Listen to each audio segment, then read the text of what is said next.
mucho gusto de saludarla y de saludarlos. Bienvenidas y bienvenidos a Política en Vivo en nuestra Radio Universidad de Chile para este día viernes 11 de noviembre. Muy caluroso durante todo el día. Como usted sabe, estamos en nuestro streaming en televisión y estamos como todos los viernes a las 7 de la tarde en punto en radio. ¿Quién nos acompaña hoy día? Don Álvaro Castañón, abogado, director de la Fundación Multitudes, que fuera también miembro de la Comisión Engel. Álvaro, bienvenido, gusto saludarte, muy buenas. Un gusto. Muy buenas tardes. Muy buenas tardes, ¿cómo estás? Y don Cristóbal Saavedra, también, no, tú no eres abogado, te iba a echar la culpa de ser abogado. Público. Sí, no, abogado hay poco. No, esos son mejores. Hay cada vez más en realidad. Administrador público, vicepresidente de el Partido Amplitud. ¿Ya le podemos decir partido? Partido Amplitud. ¿En cuántas comunas, no comunas, en cuántas regiones están ya? En 10. Ah, van rápido. Sí, vamos bien. Gracias por la invitación, Felipe. Al contrario, un gusto saludarlo. Y inevitable tema Trump, ha copado todo. Y yo les propongo que hagamos una suerte de traducción tramposa de Trump hacia Chile. Y pensemos un poco en el efecto más que el económico, que el cobre subió, que no subió, que si los tratados de libre comercio, que se ha hablado tanto de eso, sino que el sentido más político, más sociológico de lo que Trump significa y cómo eso puede tener algún correlato, alguna mirada de lo que nos está ocurriendo en nuestro país. ¿Cristóbal? Sí. La mirada del electo presidente de Estados Unidos, Donald Trump, para mi criterio, sociológicamente, es un factor que uno entendería, un factor nuevo que podemos analizarlo también o compararlo con el Brexit en Inglaterra y con lo que pasó también en Colombia. O sea, podemos ver continentes distintos donde pasa algo muy similar, que las encuestas se equivocan, o la mayoría de las encuestas, no vamos a decir que todas las encuestas se equivocan, habían encuestas que decían que Donald Trump ganaba, pero no por Los Simpsons sabían que Donald Trump ganaba. Los Simpsons sabían, y la verdad es que cuando uno lo analiza en ese sentido, hay un descontento no solo en Chile, y lo podemos ver a nivel mundial, cuando se veían de los indignados a nivel mundial, que las marchas de los indignados, podemos ver que también hay un sentido de volver de alguna forma a los políticos, a la antigua política, sacar a la élite de la política o tratar de llevarla a la ciudadanía. Donald Trump tenía un discurso bastante, yo no sé si decir populista, todos lo catalogan de populista, sí tenía resabios de eso, pero sí decía cosas que afectaban en el sentido común de las personas. Cuando nosotros hablamos de populismo y sentido común, se lleva siempre al mismo tren, y yo creo que son cosas distintas, porque cuando uno habla de que quiere mejor educación, más allá de la forma, o mejor salud, más allá de la forma, que a través del Estado, a través de los privados, más allá de la forma, eso es que tú estás hablando de sentido común. O sea, cuando ve a la señora con unas pensiones súper bajas en Chile, más allá de la forma que tú quieras llevarlo, sistema de reparto, sistema de FP, fortalecer el ahorro o no fortalecerlo, es el descontento permanente que hay en la sociedad mundial.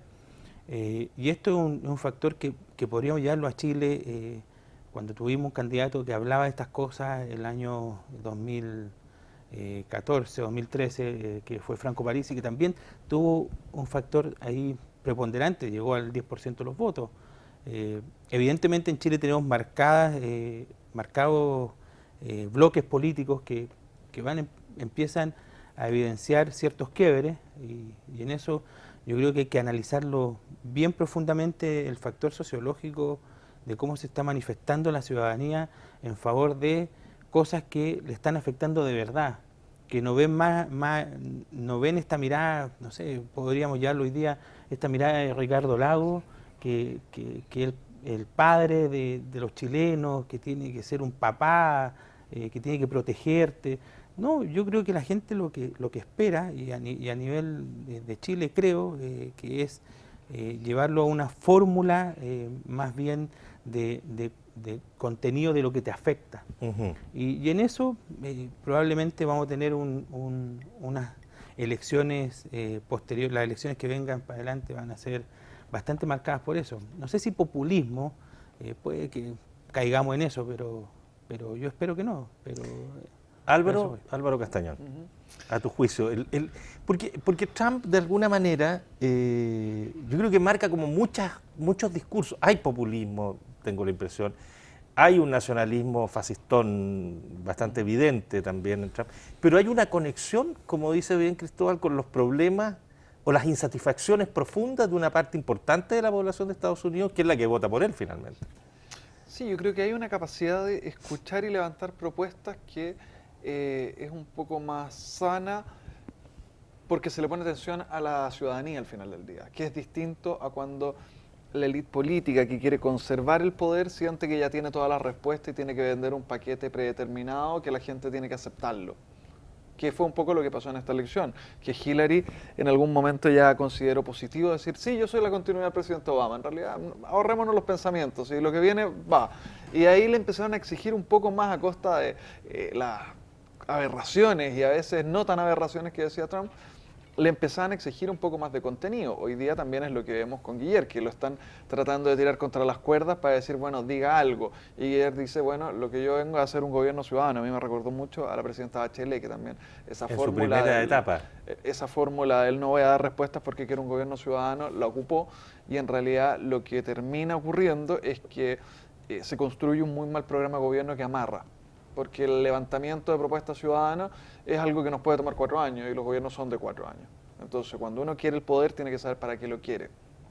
Yo creo que acá el problema con Donald Trump es que ofendió a muchas personas. Es un candidato muy ofensivo, es un candidato que valóricamente no es aceptable y violenta que sea presidente de uno de los países más importantes. Y esas son las protestas que vemos ahora y las vemos en ciudades donde siempre se sintieron violentados por esto y donde el discurso de vota por Hillary para que no salga Trump lo tomó muy fuerte.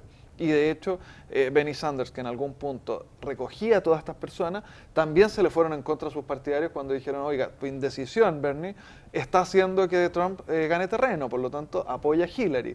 Y esa masa de personas, ese movimiento crítico que se formó, fue muy importante en esta época. A mí me tocó justo estar allá cuando estaban en la parte de la estrategia de Bernie, de los últimos días de Bernie, y fue muy potente ver cómo de verdad sobrepasaba al candidato el sentir de la juventud en decir, ¿saben qué? Acá lo importante es que nos da vergüenza vivir en un país gobernado por esta persona.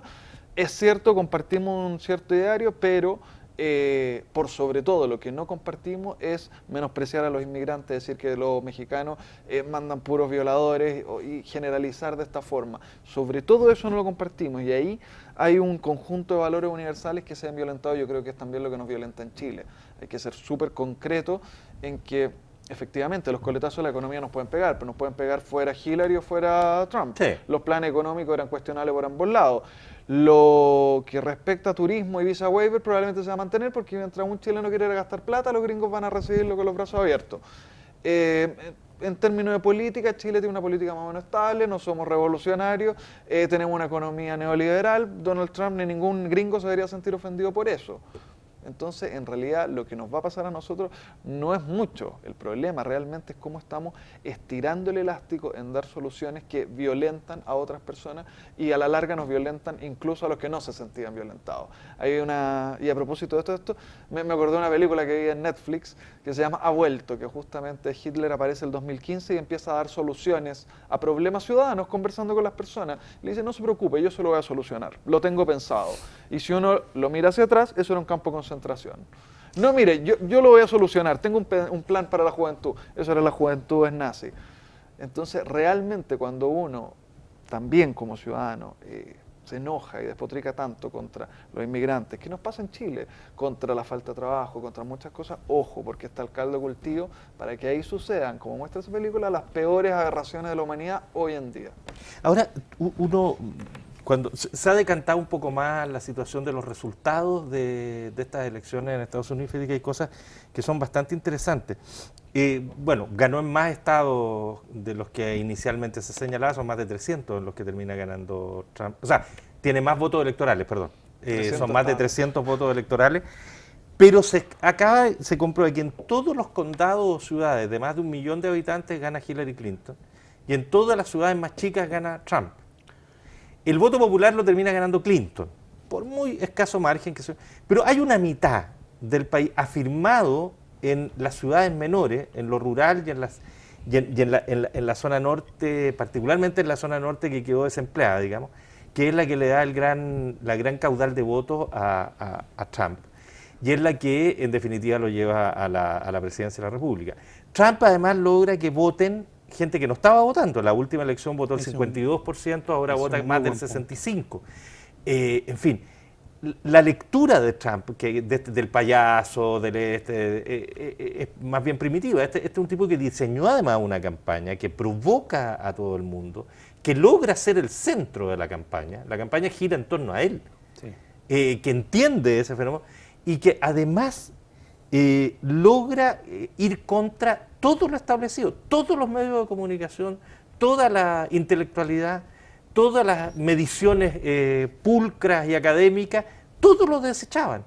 Fíjate que si uno dice, nos reíamos al principio que decía, los Simpsons predijeron pero también Michael Moore.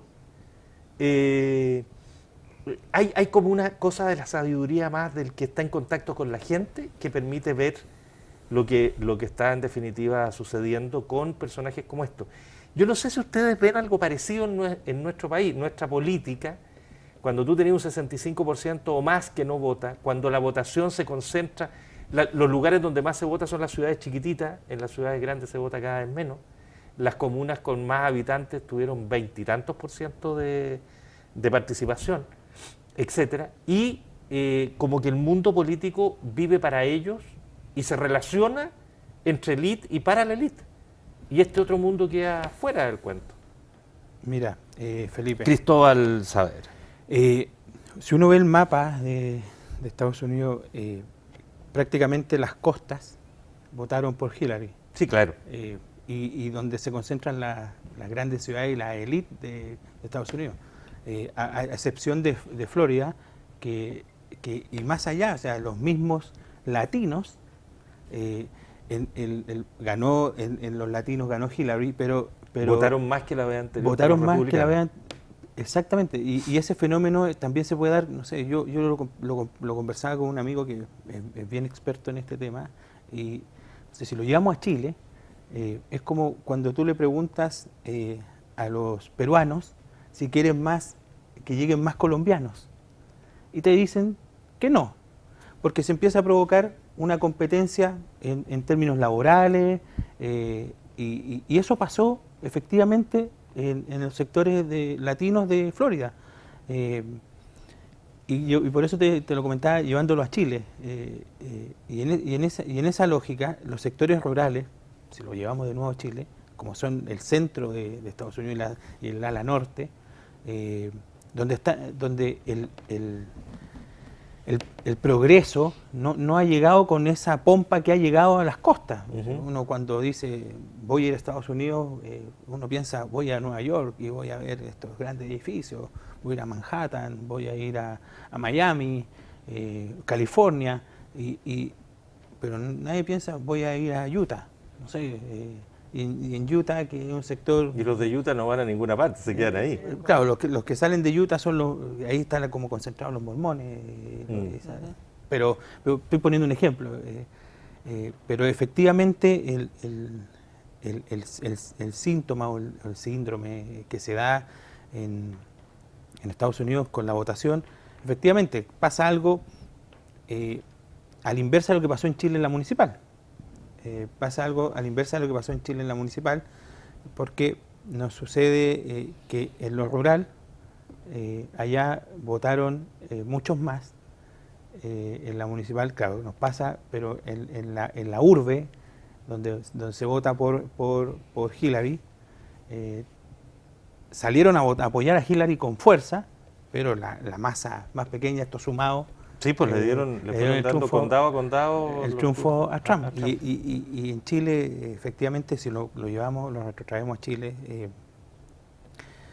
yo espero que no aparezca un candidato como Donald Trump, que quiera eliminar a los inmigrantes peruanos. Pero la pregunta que yo me hago es ¿cómo le iría a Trump en Chile? Claro.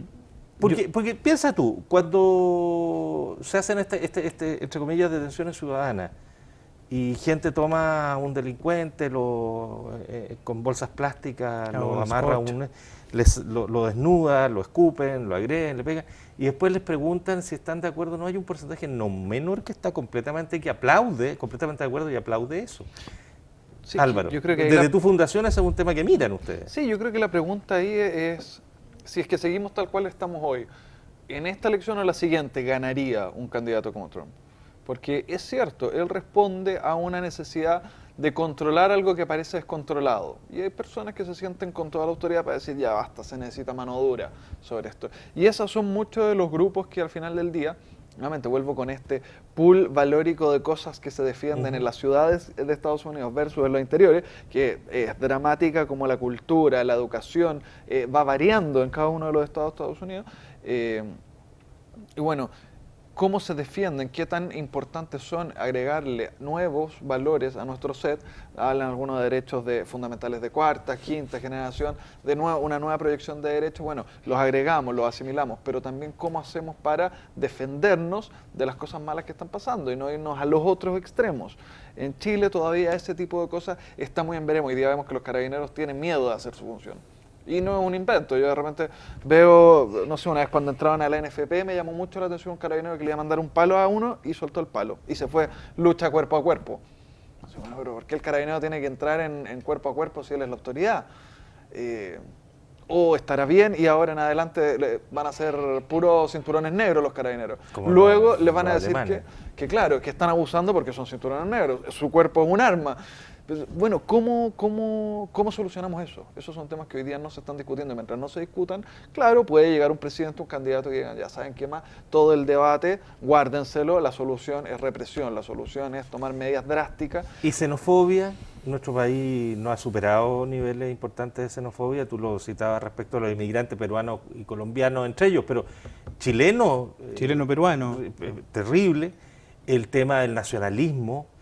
En Chile yo conozco bastantes parlamentarios que son partidarios de una solución al conflicto con Bolivia en términos de buscar alguna fórmula para Soberana. para terminar, pero no lo dicen por ningún motivo porque eso es indecible en Chile, por un concepto de nacionalismo que uno no entiende.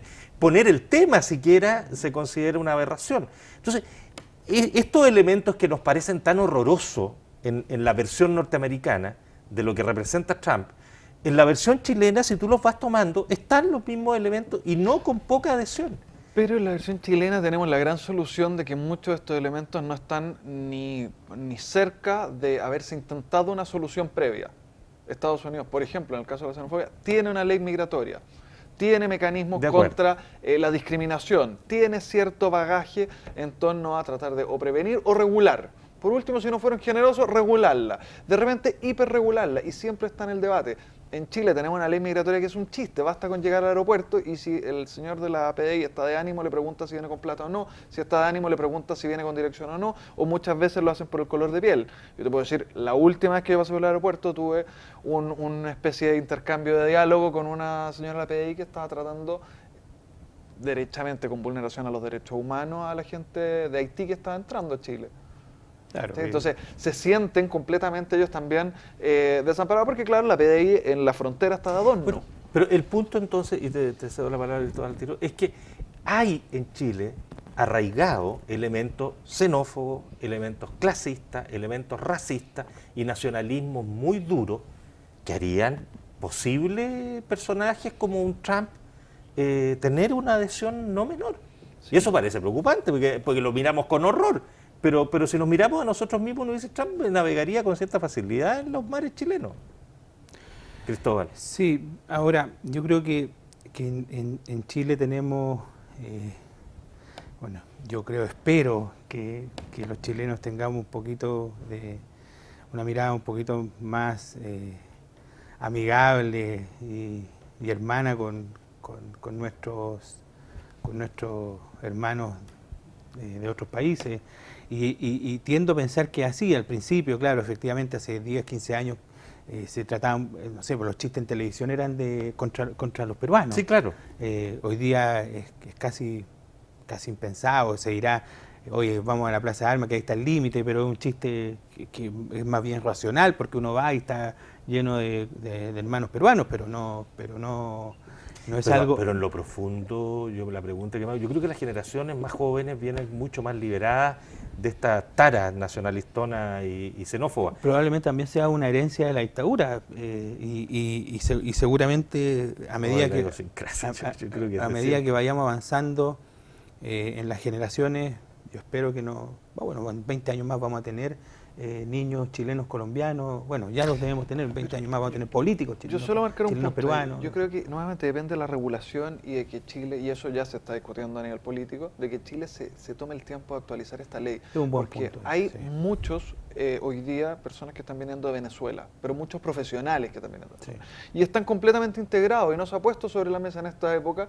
es que los colombianos, los haitianos si lo hablamos y decimos, oye, cada vez hay más haitianos, cada vez hay más, o ahora cada vez hay menos peruanos, ojo con eso, Perú también está muy bien y se están devolviendo, pero todavía tenemos el mito de los peruanos y no así con los venezolanos, porque los venezolanos han venido a ocupar ciertos puestos que los protegen, por así decir, y vienen con un capital cultural distinto. Y eso refleja que aquí tampoco es una xenofobia desatada. Pero es que es una xenofobia clasista. Es una xenofobia que refleja un problema que no se ha hecho cargo el sistema. Estamos de acuerdo, en eso estamos de acuerdo, pero es una xenofobia clasista también, porque aquí si hubiera cuando hubo migración alemana nadie se molestó. Claro, todo. Si vienen europeos, bienvenidos sean.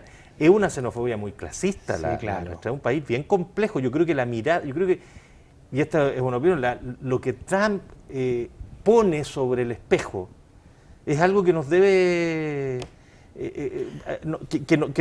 a nosotros mismos también nos golpea. Pero es lo que nos pasó con Piñera también. Piñera, muchos decían, bueno, él tiene tanta plata, él tiene tantas cualidades, él anda en aviones, es dueño de una aerolínea, es dueño de un canal, y de ahí venía el 2 puntos, por ende va a ser buen presidente. Bueno, con Trump también hay argumentos. Sí, pues. Oye, y por último, para cerrar lo de Trump, démosle un par de minutitos más al tema. Esta cosa de lo global, la globalización económica, que incapaz de repartir riqueza o beneficios, y que la bandera, digamos, de la protección de los más pobres finalmente es tomada por gente como Trump. El Brexit, que tú lo citabas en Reino Unido, que finalmente es tomado por la derecha, más derecha de Inglaterra, y que toma banderas que eran tradicionalmente lo que llamábamos izquierda. Entonces aquí también hay un elemento bien particular. La pregunta es si solo serán intenciones, creo yo. Sí, no, y el punto también es que lo toma, o sea, aquí lo tomó Donald Trump, el Brexit lo tomó el alcalde de Londres, que era el más ninguneado de todos los alcaldes, que lo trataban de ignorante y todo, y bueno, al final, el tema en Colombia lo toma el expresidente, también lo habían ninguneado, y bueno, uno aquí puede ver este factor, cómo se mueve la sociedad de acuerdo a los intereses particulares y comunes también, como cuando tú hablas de pensiones pueden salir a marchar 1 millón de personas, que no necesariamente son pensionados. Todos. Que no necesariamente están afectados. Pero lo van a hacer. Pero lo van a hacer. Hagamos una pausa, amigos. Vamos. Estamos con Álvaro Castañón, con Cristóbal Saavedra conversando en Política en Vivo. Pausa y seguimos.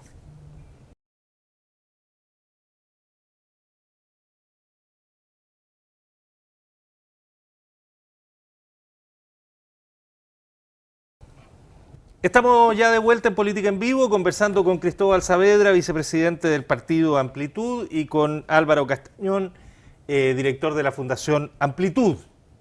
Multitudes. Te pasé al partido de Cristóbal, ¿no? Bienvenido. Sí. Bueno, pueden firmar No, gracias. No, ninguna posibilidad, ¿no es cierto? Por el momento al menos. Ninguna posibilidad. Ya. Ni después tampoco. Pero ustedes lo recibirían, Álvaro. Feliz, Porque están en el momento de que... Nosotros recibimos a todas las personas que quieran participar. Se siente el cariño. Somos cariñosos. Demasiado. A lo menos tenemos cariño. A lo menos. Oye, lo que no tiene nada de cariño es la situación política interna, ya hablamos largamente de lo otro, pero es inevitable mirar una semana donde la verdad es que... a ver, partamos por la nueva mayoría y el gobierno. ¿Qué peor puede pasar? Imaginable en los próximos en los próximos días con la nueva mayoría? No sé quién quiere tirar en la primera piedra. Como que me da Álvaro la sensación Castañón. de que todavía faltan que los socialistas, los PPD y los radicales pateen la mesa, porque ya la pateó la ADC, puso en jaque al gobierno, ahora el Partido Comunista, haciéndole el contrapeso a la ADC, que ese era el gran punto de la ADC también, si en el fondo es el tema de que la ADC fue el partido más votado de la nueva mayoría y están escuchando demasiado al Partido Comunista.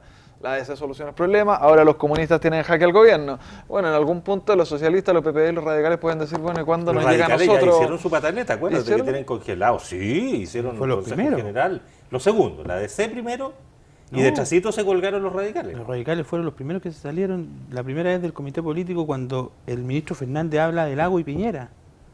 Tienes razón. Hace un mes y medio atrás. Hicieron una pataleta por Hizo eso. una pataleta, dijeron les no funcionó, participamos entonces. más. No le funcionó. Porque la ADC y los comunistas por lo menos sacaron los titulares de paralizaron el gobierno. Sí, bueno, el Partido Radical no tiene la capacidad El para Partido paralizarlo. Radical Ahora, no logró paralizar el gobierno. ¿Necesita alguien paralizar al gobierno? Están al remesón, yo creo. Están esperando que el gobierno se paralice para que vuelva a correr. Pero, a ver, hay una cosa que ustedes que son, tú que estás en política activa y Álvaro también, aunque no lo diga tan claramente, hay cuestiones que a mí me cuesta entender a pesar de que hace tantos años miramos lo que pasa. Uno, el nivel de deterioro de la coalición que es insoportable. Segundo, un gobierno que cuando le queda un año, 2 meses o 3 meses decidió empezar a sacar las hojitas del calendario para ver cuántas le quedan y no quiere gobernar más. 3, la coalición toma la primera decisión corporativa de cargarse a un partido, que es el Partido Comunista, con una declaración formal, porque antes era en guerrilla.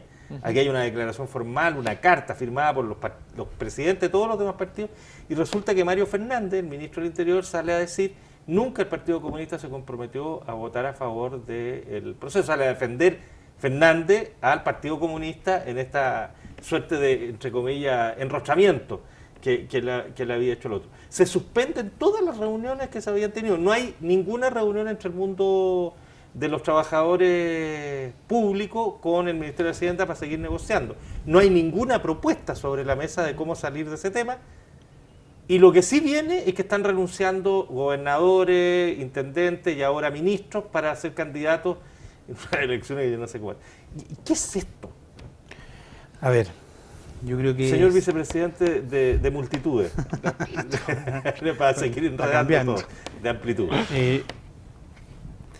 A ver, yo creo que aquí hay un problema claro que ha sido la tónica del gobierno desde el principio, un problema claro de liderazgo de la presidenta Bachelet. Porque uno podrá compartir o no que el ministro del Interior se le otorga el liderazgo del gabinete, o el liderazgo político, del comité político también, pero han sido sobrepasados 3 ministros del Interior. Recordemos Peñailillo los partidos no lo respaldaban. Después llegó Burgos. El único que respaldaba a Burgos era el Partido Demócrata Cristiano, y la mitad del partido sí, la otra mitad no. Después llega Mario Fernández y ni siquiera su partido lo respalda. Ni la mitad de eso. Ni siquiera su partido. Es casi penosa la situación del ministro del Interior en el gobierno de la presidenta Bachelet, que es el portavoz en el comité político de la presidenta Bachelet. En el peor nivel de aprobación del gobierno de la presidenta Bachelet no iba a los comités políticos. O sea, podemos compararlo con el gobierno del presidente Piñera para hacer el parangón. El presidente Piñera, cuando estuvo en sus peores minutos, tomó el sartén por el mango y dijo: esto lo hacemos así, cambiamos a estos ministros, necesitamos estructura política. Trajo a su gabinete más político. Recordemos que trajo a Chadwick, trajo a Longueira, a Lamán, que era su fortaleza política en su sector. Pero vemos a la presidenta Bachelet, yo no sé si no hay gente que quiera integrar el gabinete, porque no lo hace, o definitivamente la presidenta Bachelet tiró la esponja, tiró la toalla, porque ver esta ineptitud del gobierno, mandan un proyecto, se cae como nunca en la historia, Ujú. el primer reajuste. Eso Mandan el segundo reajuste, citan a un comité político, se ponen en la buena, todos dicen que van a apoyar, y sale el Partido Comunista detrás, y no solo el Partido Comunista, porque aquí se le carga la mano al Partido Comunista porque actúan como bancada, pero el Partido Socialista no votan 4 diputados del Partido Socialista, 3 o 4 del PPD, 5 de la Democracia Cristiana. O sea, sumados todos esos son más que los del Partido Comunista. Sumado todo eso, que si el son Partido 6. Comunista tiene 6. Claro. Entonces, se le carga y salen con una declaración contra el Partido Comunista, prácticamente expulsándolo a la nueva mayoría. Yo no soy defensor del Partido Comunista, no comparto nada con el Partido Comunista, pero creo que en esta pasada, a lo menos fueron criteriosos y bondadosos con el sector que ellos creen representar, que son a los empleados públicos. O sea, yo veía un Twitter del ministro vocero hace 4, 5, 6 años atrás, que decía, no votaré el proyecto, no votaré el reajuste al sector público en 4,2 que proponía el gobierno del presidente Piñera, porque es bajo, es malo, atenta contra los derechos laborales de los empleados públicos, y hoy día sale apoyando un 3,2. Claro, Entonces, no tiene más posibilidad que hacerlo, digamos, entonces, pero, claro, hay una pero evidentemente ahí incongruencia. hay una incongruencia. ¿Cómo se explica en esa incongruencia, para no cargar siempre, que la derecha, que ha pedido, ¿no es cierto?, que sea prudente, que aplaude sin reservas al ministro Valdés, que dice que tiene que hay que hacer un presupuesto muy responsable, y el 3,2, que es lo que el gobierno dice muy responsablemente, jugándose incluso pelearse con todos, y la derecha también se lo vota en contra, porque no hubo un solo voto. Uno hubo. Fue 97-0. No, al principio, ese fue el principio, Sí, po. pero uno de los 44 que hubo en la segunda, Es uno de la derecha, pero que fue Felipe Cast, sí, y que salió apoyando al ministro. pero tú comprendes que la primera, que fue un batatazo, 97-0. Sí, Entonces, claro. ¿cómo entendemos a la derecha también en ese sentido? ¿O hay tan poca visión que al final todo es puro cálculo? ¿Te puedo dar un punto más? Un punto más. Un eso. punto más. Nosotros en Amplitud tenemos 2 diputados, el diputado Godoy y el diputado Brown, y yo les pregunté, ¿por qué votan en contra? El diputado Brown me dio una explicación bastante lógica. Me dijo, bueno, si vamos a pretender que el reajuste sea solamente el IPC, legislemos y digamos, mira, los empleados públicos desde ahora se reajustan igual que los empleados privados el IPC. Porque eso era, o sea, el 3,2 es igual al IPC. Si es que termina siendo 3,2. Claro, sí, pero el 3,2 era un 0,1 sobre el IPC. Sí. O sea, era prácticamente igual que los empleados. Y me dijo, y evidentemente, claro, pues ahí hay un trasfondo. Es decir, oye, legislemos aquí de Pero fondo. eso no es reajuste. Po. No, pero es un reajuste que el que tienen los empleados privados. El mínimo, el empleado privado que negocia colectivamente no puede ser menos que el IPC. Pero el IPC, mínimo. el IPC es el que tiene El piso. el piso. O sea, es lo que está ofreciendo el gobierno.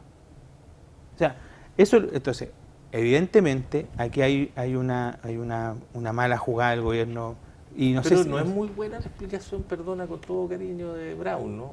No, yo encuentro que es una explicación responsable. Es decir, oye, si vamos a legislar que es solamente el IPC, bueno, dejemos que es el IPC. Álvaro Castañón. Yo, mira, personalmente creo que acá hay factores archiconocidos. Uno es que efectivamente el gobierno tiene una crisis de liderazgo y de conducción política. Eso, y bueno, siempre ha tenido problemas la presidenta Bachelet con sus ministros del Interior. Hasta ahí no hay nada nuevo y no ha logrado resolver claramente el tema. Pero además ahora tiene un problema con todo el resto del equipo político. O sea, acá Sexpress tratan de sacarle la culpa y tratan de hacer pasar desapercibido a Sexpress cuando el gran culpable de esta historia, de todos los proyectos que se han caído. Y por otro lado está el factor de que efectivamente el ministro Valdés dice que no hay ni un solo peso.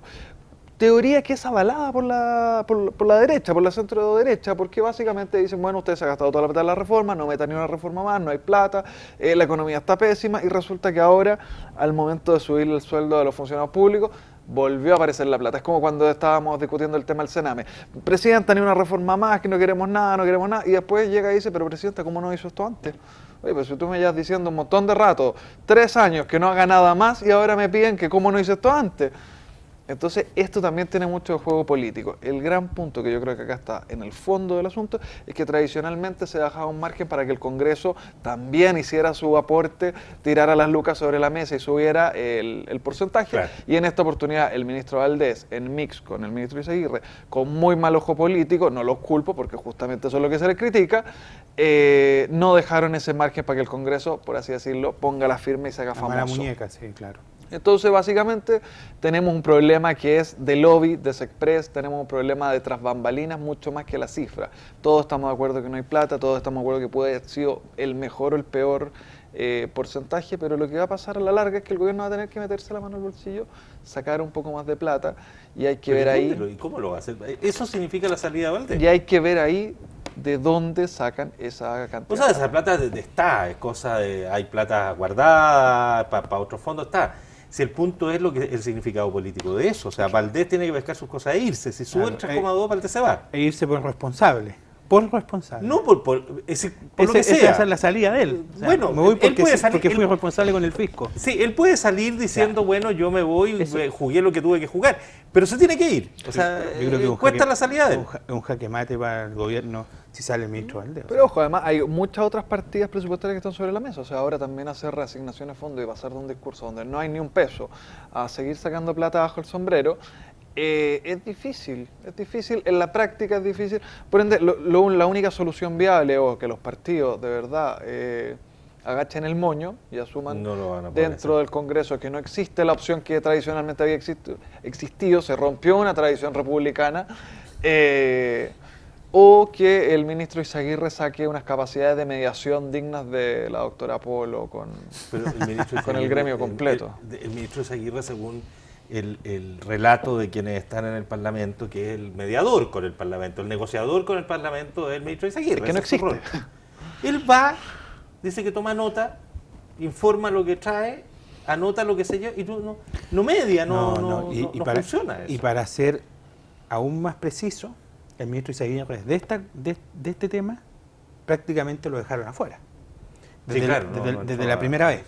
La primera vez se cae y le dicen, usted vaya, anote, haga el mono, aparezca con el ministro de Hacienda, pero esta conversación la lleva el ministro de Interior con el ministro de Hacienda.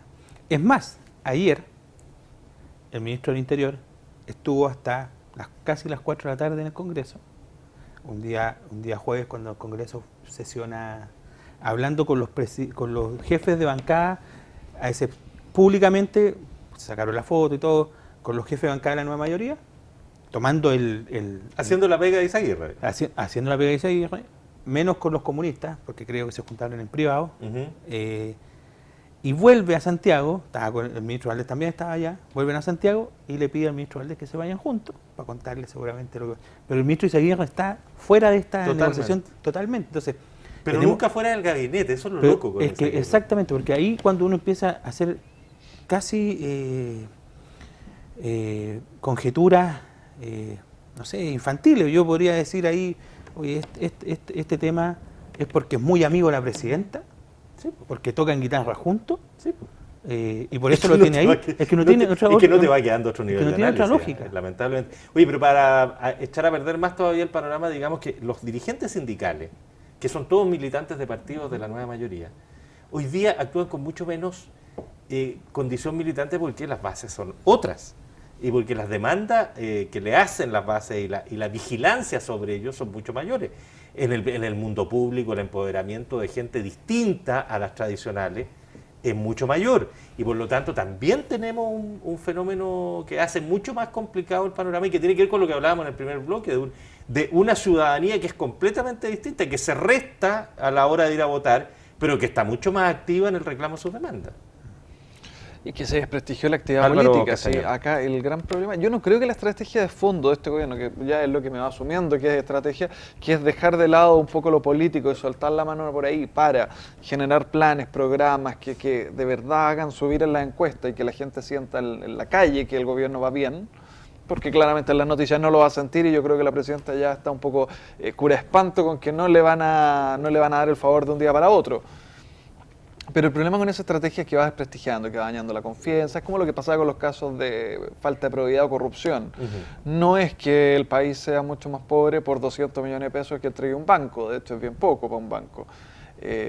En Estados Unidos estaban hablando de millones de dólares de donaciones de privados. Es la influencia que logra ejercer su Claro, Es la influencia sí. y es el desprestigio que genera.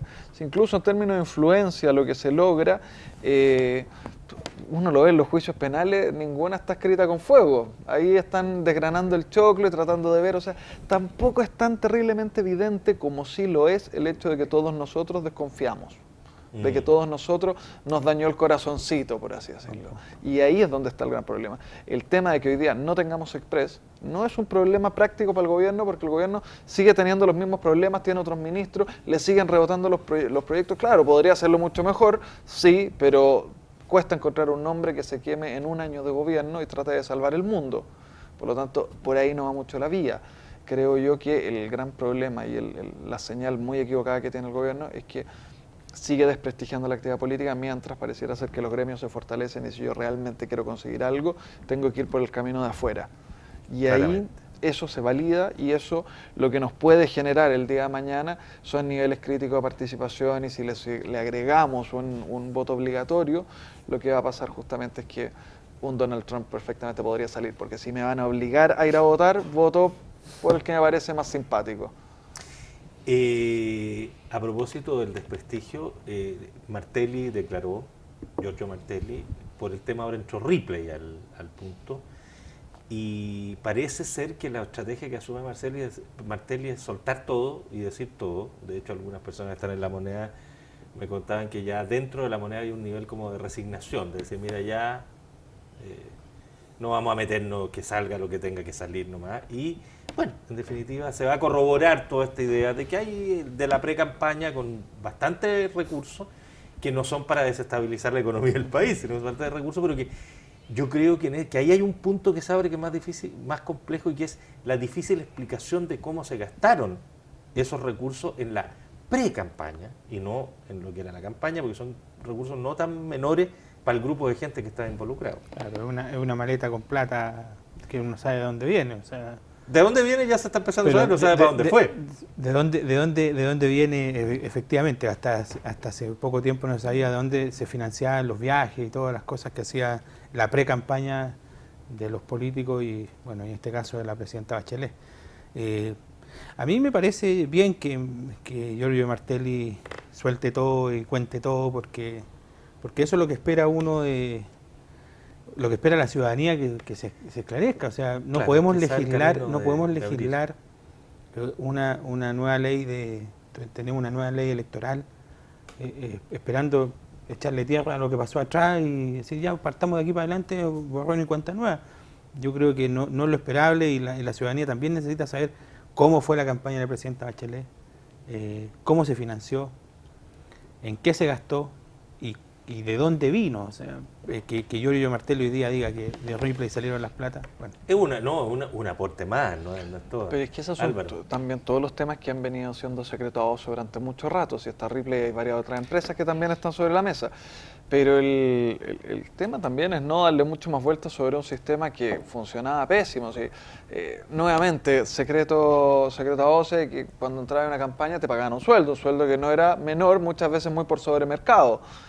Ahí se va la plata. Sí, pues. Entonces, bueno, ¿qué mucho más se puede investigar si teníamos un sistema que permitía todo esto? Los pillen.